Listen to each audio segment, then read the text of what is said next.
কালকের ভিডিওতে আমি কিন্তু একদম ক্লিয়ার কাট বলে দিয়েছি যে আমি আর কাউকে নিয়ে কোনো কথা বলবো না। প্লাস আমি কিন্তু ক্যাপশন অথবা থাম্বনেল কোথাও কারোর নাম নেইনি, যেটা নিয়ে অনেকেরই চুলকানি ছিল। এরপরও কিছু কিছু জানোয়ার প্লাস বেজম্মার বাচ্চারা আমার পেছনে লাগা বন্ধই করছে না। আমার কমেন্ট বক্সে এসে অনেক প্রকারের আজে বাজে নোংরা কথা বলে যাচ্ছে। তো তাদেরকে বলবো যে শোন, আমি 1 থেকে 2 বার বলেছি আর তোরা হচ্ছে বারবার এসে বলছিস। তো তোরা হচ্ছে জানোয়ার বেজম্মার বাচ্চা, নাহলে আমার পেছনে এইভাবে করে তোরা লাগতে পারতি না। আর কার সাথে আমার কথা হয়েছে না হয়েছে তোরা বিশ্বাস করিস আর না করিস, তাতে আমার কিছু আসেও না যায়ও না। হ্যালো এভরিওয়ান, আসসালামু আলাইকুম, welcome back to my channel. কী অবস্থা সবার? আশা করছি আপনারা সবাই ভালো আছেন। আমি মোটামুটি ভালো আছি। আমার উপর দিয়ে অনেক বেশি বালা মুসিবত যাচ্ছে, আপনাদের সবাইকে বলেছি। তো সবই আসলে আল্লাহ পাকের পরীক্ষা। আল্লাহ পাক যখন যেটা করেন সেটা সবার ভালোর জন্য করেন, এটাকে মাথায় রেখে আমাদের সামনে এগোতে হবেন। তো আজকে আপনাদের সাথে আমি শেয়ার করব কিভাবে একদম জিরো বাজেটে আমি আমার ডাইনিং টেবিলটাকে গুছিয়ে নিলাম। এই ছোট্ট একটা সস্তার ডাইনিং টেবিলকে আমার কাছে তো আমি সবথেকে দামি, তেমনি আমার প্রত্যেকটা কষ্টে গড়া জিনিস আমার কাছে অনেক বেশি দামি। তো এই কম দামি জিনিসটাকে কীভাবে অনেক সুন্দর একটা লুক দিলাম সেটা আজকে আপনাদের সাথে শেয়ার করব। আজকে কতগুলো দিন হয়ে যাচ্ছে আমি কিন্তু টোটালি কোনো ভিডিও শ্যুট করতে পারি না ব্যস্ততার কারণে। আর আমার বাসার মধ্যে অনেক লোক থাকার কারণে আমি কিন্তু ঠিক করে ভয়েস ওভারও করতে পারি না। দেখা যায় লুকিয়ে চুরিয়ে একপাশে বসে হচ্ছে আমাকে ভয়েস ওভার করতে হয়। তো মানে কীরকম যেন একটু ভয়েসগুলো চলে আসে, তারপর আ ও এই ধরনের শব্দ চলে আসে। তো পরে যখন আমি ভয়েসগুলো শুনি আবার নিজের কাছেই খারাপ লাগে। কিন্তু খারাপ লাগলে আর কী করা যাবে, যখন যেমন পরিস্থিতি, তো তখন তো আসলে সেইভাবেই সামাল দিতে হয়। তো এই যে দেখেন, আমার এই ডাইনিং টেবিলটা আমি কিনেছিলাম যখন আমার মেয়ে পেটে ছিল।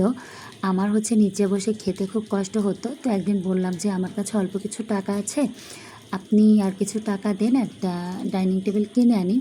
তো আমার খুব ইচ্ছা যে একটা কাচের ডাইনিং টেবিল করার, কিন্তু ওইভাবে তো হয়ে উঠছে না। সবসময় তো আসলে অ্যাবিলিটি একরকম থাকে না। আর লাস্ট 1 বছরে আমাদের উপর দিয়ে আসলে যেই রকম ঝামেলা যাচ্ছে তাতে তো সম্ভবই হচ্ছে না। তো যাই হোক, এই যে দেখেন আমি কিন্তু খুব অল্প দামে এই বেবি পিঙ্ক কালারের কাপড়টা কিনে এনেছি। আর এখানে যে রানারটা দেখতে পাচ্ছেন এটাও কিন্তু আমি খুব কম দামি একটা সেট কিনে বক্রম দিয়ে করে নিয়েছি এই টেবিল রানারটা। তো কেমন হয়েছে প্লিজ আমাকে জানাবেন। এটা কিন্তু খুবই অল্প বাজেটের মধ্যে করেছি। তো ভিডিও শুরুতে আসলে আমি জিরো বাজেট বলে ফেলেছি, এটা বলাটা আসলে আমার ভুল। টোটালটা মিলিয়ে আমার হচ্ছে 350 টাকার মতো খরচ হয়েছে। অনলাইনে অনেক রকমের রানার দেখি, দেখতে তো ভীষণই ভালো লাগে, কিনতে ইচ্ছা করে, তবে দামটা আসলে অনেক বেশি থাকে। তো ভাবি যে মার্কেটে গেলে হচ্ছে কিনবো। আর ওইগুলোর সাথে আসলে যে প্লেসমেন্টগুলো দেয়া থাকে ওগুলো দেখা যায় যে আমার টেবিলটাতে ধরবে না। এটা তো আসলে অনেক ছোট্ট একটা টেবিল, কিন্তু আমি কি করেছি এজন্য আমার মাপ মতো একটু কম দামের মধ্যে করে নিয়েছি। এটাও দেখতে খারাপ লাগছে না, রিজনেবলের মধ্যে বেশ ভালো একটা লুক এসেছে।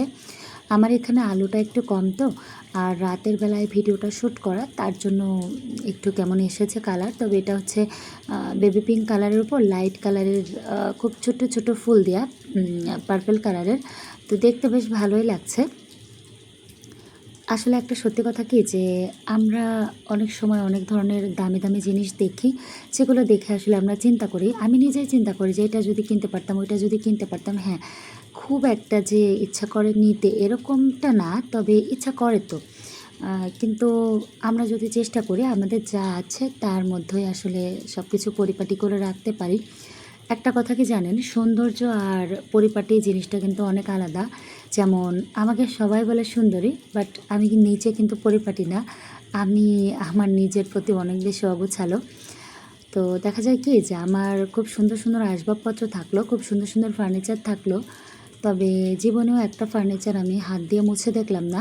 ধুলো পড়ে হচ্ছে একবারে তলিয়ে থাকলো। দেখা যায় যে আমার সুন্দর সুন্দর আসবাবপত্র ছড়িয়ে ছিটিয়ে আছে, জায়গা মতো কোনোটা নেই।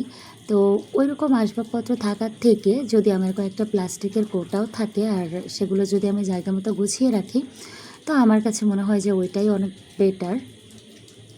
আর এই ভিডিওটা হচ্ছে আমার ঢাকার বাসা থেকে করা একটা ভিডিও। প্রায় ১ বছর হবে, ১ বছর না ১.৫ বছর হবে এরকম আগের একটা ভিডিও। তো ভাবলাম যে এই ভিডিওটাই শেয়ার করি আপনাদের সাথে। তো আপনাদের কেমন লেগেছে প্লিজ আপনারা জানাবেন। আমার কাছে তো এই সিম্পল লুকটা অনেক বেশি ভালো লেগেছে। আর এই মানি প্ল্যান্ট গাছটা এখন অনেক বেশি বড় হয়ে গেছে। এদিকে দেখেন আমার আপেল সিডার ভিনেগার, যেটা কিনা আমি রেগুলার খাই। তারপর ওই যে চিয়া সিড, ওই সময় হচ্ছে আমি ডায়েট শুরু করেছিলাম। তো পরবর্তীতে দেখলাম যে আমার বাচ্চা ব্রেস্ট ফিডিং করে, তো আমি যদি হচ্ছে ডায়েট করি, আমি প্রেশার লো হয়ে আমার অবস্থাটা অনেক বেশি খারাপ হয়ে যায়। তারপর ভাবলাম যে এনে রেখেছি, চেষ্টা করব যতদূর যা করা যায়। যেসব আপুরা হচ্ছে ওজন কমাতে চাচ্ছেন তাদেরকে একটা ভালো টিপস দিতে পারি। আপনারা আপেল সিডার ভিনেগারটা কন্টিনিউ করতে পারেন। কন্টিনিউ বলতে যে মাসের পর মাস, বছরের পর বছর এমন না। দেখা যাচ্ছে ১৫ দিন খাচ্ছেন, আবার ১৫ দিন বাদ দিচ্ছেন। দেখবেন এতে করে কিন্তু আপনারা অতি দ্রুত হচ্ছে ওজন ঝরিয়ে ফেলতে পারবেন।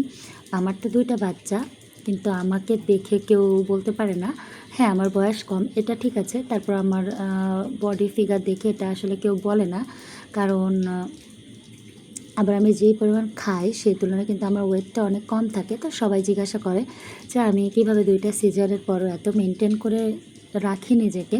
তো আসলে দেখা যায় অল্প অল্প ব্যায়াম, তারপরে একটু মেনটেন করে খাওয়া দাওয়া করলেই কিন্তু হয়ে যায়।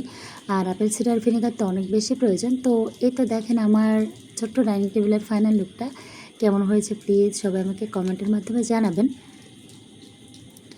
আর আজকের ভিডিওটা এই পর্যন্তই রাখবো, এর বেশি আর রাখবো না। আশা করছি আপনাদের ভালো লেগেছে।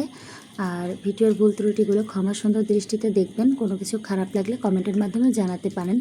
তবে ওই যে যাদেরকে বললাম যে একেবারে বেজম্মা, ওরা বাদে